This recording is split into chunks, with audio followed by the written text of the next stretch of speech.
Diversity in schools is a very weighty subject. There is no way to measure it, supplement it, diminish it, or avoid it. Here at Sanford, people have their own opinions of the school's diversity.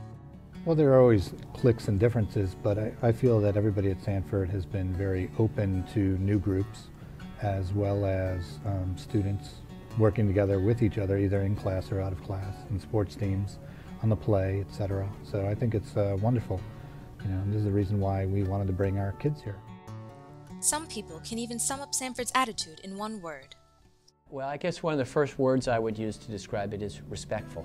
I mean, I think one of the things that we do really well is encourage everyone to be respectful of one another. Students at Sanford have their own opinion on the diversity of the school. I think it's like one big family. Because like everybody knows everybody, like we're all really close. And like no one really here feels like separated, like especially like one person, like because everybody got their own cliques and stuff, but everybody's real nice to each other too. I feel like we're very intertwined, but like sometimes there's like just like kids will obviously go off in their own groups because that's the people they feel comfortable with, but I feel like the kids here are comfortable with just like intertwining with everyone. I don't feel like there's really a separation between different groups. Teachers can compare their experience at other schools with their experience at Sanford. Well, before I came to Sanford, I was teaching in Philadelphia, and it was a completely different scenario. The school I taught at was 100% African American students in West Philly. It was a very, very different environment, so I worked there for 2 years teaching in Philadelphia. And coming here, it's much more diverse here at Sanford. I think what makes Sanford diverse, particularly from our colleague schools, is how we really focus upon the individual talents and the abilities of the students. I think that there are schools where kids feel as if their success kind of has to come at the expense of somebody else, that they see one another competing.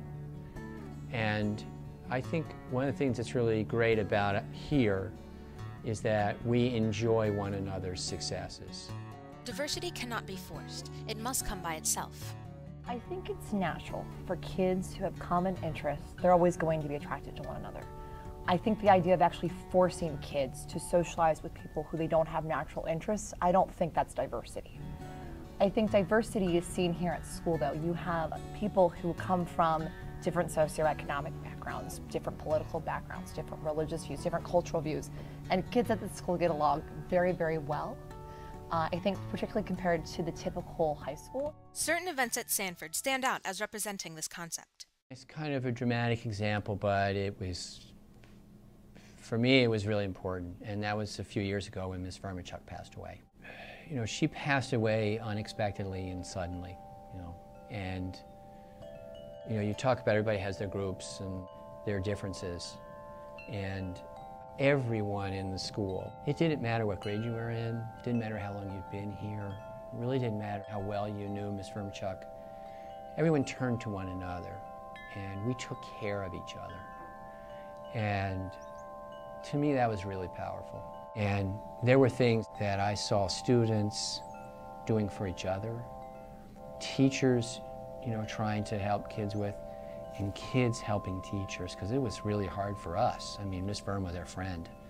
So I think, it's in those moments when the things that are really important to you, that really matter, terrible things happen, and you ask yourself, what's really important?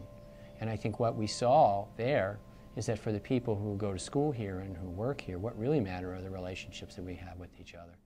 Sanford News Network, Jordan McMillan reporting.